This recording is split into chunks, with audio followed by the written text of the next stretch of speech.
నమస్తే రామ్నాథ్ గారు. నమస్తే స్వామి. తెలుగుదేశం పార్టీ ఆల్రెడీ ఒక సొంత మినీ మేనిఫెస్టో ఒకటి రెడీ చేసుకుంది రెడీగా. అలాగే జనసేనతో పొత్తులో భాగంగా వచ్చింది. ఇక్కడికి ఒక కన్ఫ్యూజన్ ఏంటంటే ఇక్కడ జనసేన బీజేపీ మేమిద్దరం పొత్తులోనే ఉన్నారంటారు. ఏపీలో అయినా తెలంగాణలో అయినా. ఇప్పుడు కూడా నిన్న కూడా పురంధేశ్వరం మాతో మిత్రపక్షం జనసేన అంటారు. కానీ జనసేన టీడీపీ ఒకటి అంటారు. అంటే వీళ్ళు ఓవరాల్గా వీళ్ళు ముగ్గురు ఒకే బాటలో నడుస్తారా? అంటే కూటమిగా ఒకే బాటలో ఈ ఎన్నికల్లో నడుస్తారా? లేదు ఇలాగే చెప్పుకుంటూ వెళ్తారా? మేము బీజేపీ జనసేన ఒకటని చెప్పుకుంటారు, టీడీపీ జనసేన ఒకటి చెప్పుకుంటారు, ముగ్గురు ఒకటని చెప్పరు. అంటే ఖచ్చితంగా ఏంటంటే ఈ రిఫ్ట్ చాలా రోజుల నుంచి కొనసాగుతుంది. కానీ గత వారం రోజుల నుంచి జరుగుతున్నటువంటి చర్చలనండి, మీడియాలో వార్తలు చూస్తే ఖచ్చితంగా 2014లో ఏ కూటమి అయితే ఎన్నికలను ఎదుర్కొందో, అంటే TDP plus Janasena plus BJP ఎదుర్కొందో అదే కూటమి మళ్ళీ రాబోతుంది అనేది స్పష్టంగా మనకు అక్కడ వాళ్ళ మాటల్లో కనబడుతుంది. అంటే నిన్న బీజేపీ పదాధికారుల సమావేశం జరిగినప్పుడు పురంధేశ్వరి గారి ఆధ్వర్యంలో ఫీడ్బ్యాక్ తీసుకొని పంపించడం జరిగింది. అందులో మెజారిటీ వాళ్ళు వైఎస్ఆర్సీపీకి వ్యతిరేక పవనాలు వీస్తున్నాయి, మనం టీడీపీతో పోవాలా అని రికమెండ్ చేసినట్టుగా కథనాలు చూసాం. అంటే దీన్ని బట్టి మనకు బాటం లైన్ అర్థమైపోతుంది. సెంటిమెంట్ కూడా, ఎందుకంటే 14 వర్కౌట్ పక్కన ఉండాలి. ఇంకోటి ఏంటంటే దానికి దీనికి కూడా డిఫరెన్స్ ఉంది. యాక్చువల్గా 2014కు 2024కు డిఫరెన్స్ ఏంటంటే సెంటిమెంట్ పరంగా ముగ్గురు కలిసిపోవచ్చు. కానీ ఆ రోజు జనసేన పోటీ చేయలేదు. అంటే అన్కండిషనల్గా వాళ్ళు ఎక్కడ అభ్యర్థులను పెట్టలేదు, మద్దతు ఇచ్చారు. కానీ ఈరోజు వాళ్ళు క్యాండిడేట్లను పెడుతున్నారు.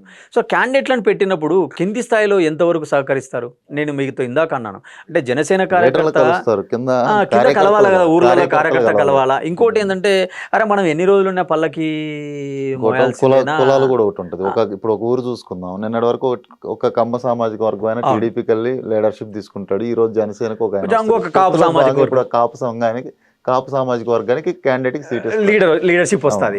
వీళ్ళిద్దరు కలవరు కదా.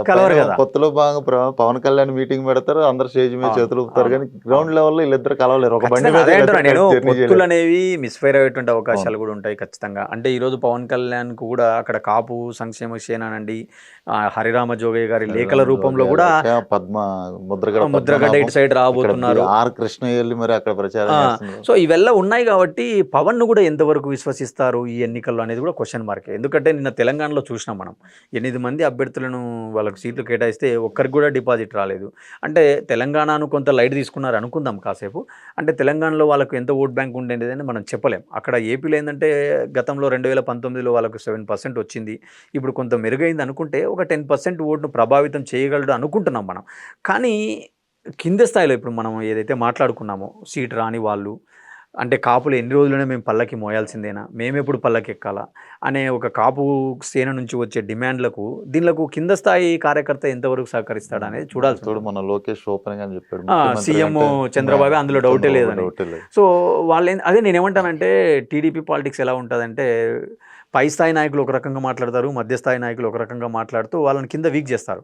అంటే చింతలపూడి ఇంతకుముందు చూసినాం మనం, దెందలూరు ఎమ్మెల్యే మాట్లాడడం, పవన్ కళ్యాణ్ మమ్మల్ని గెలిపించడం ఏంది, మమ్మల్ని గెలిపిస్తాడనే పడితే వాళ్ళని ఎందుకు గెలిపించుకోలేకపోయాడనే విమర్శలు చూసినాం. అలాంటివే వస్తాయి. కాబట్టి ఇప్పుడు పవన్ కళ్యాణ్ కూడా తెలియంది ఏం కాదు. ఇప్పుడు నీ అవసరం ఉన్నప్పుడు మన ఇంటికి 10 సార్లు వస్తారు ఎవరైనా. మన అవసరం తిరిగిపోయినాక మనం 10 సార్లు ఫోన్ చేస్తే కానీ ఎత్తారు. అది ఇద్దరికి ఎంత ఉందో ఎవరికి తెలియదు. నా వల్లే మీరు గెలిచారని పవన్ కళ్యాణ్ అంటాడు, మీరు గెలవకపోతే మీ వల్ల గెలిచేటట్టు మీ అన్నని గెలుపుకోలేదు, మీ వల్ల మేమేం గెలవలేదు, మాకు బలం ఉంది, మేము గెలిచామని వాళ్ళు టీడీపీ అంటే చూడాలా. అదేంటంటే కాలమే సమాధానం. పొత్తు మళ్ళా 2014 రిపీట్ చేస్తుందా, లేక పొత్తు బౌన్స్ బ్యాక్ అవుతుందా, లేకపోతే తిరిగి వైఎస్ఆర్సీపీ పార్టీకి ఏదైతే సంక్షేమము, ఈ బడుగు బలైన వర్గాలు, నా ఎస్సీ, నా ఎస్టీ, నా బీసీ అనేటువంటి స్లోగన్స్ ఏవి ఉన్నాయో అవి మళ్ళీ తిరిగి అధికారాన్ని చేకూరుస్తాయా? ఇక్కడ వైనాట్ 175 అంటున్నారు, వాళ్ళు వైనాట్ పులివెందలు అంటున్నారు. సో చూద్దాం, let it be wait for few more months.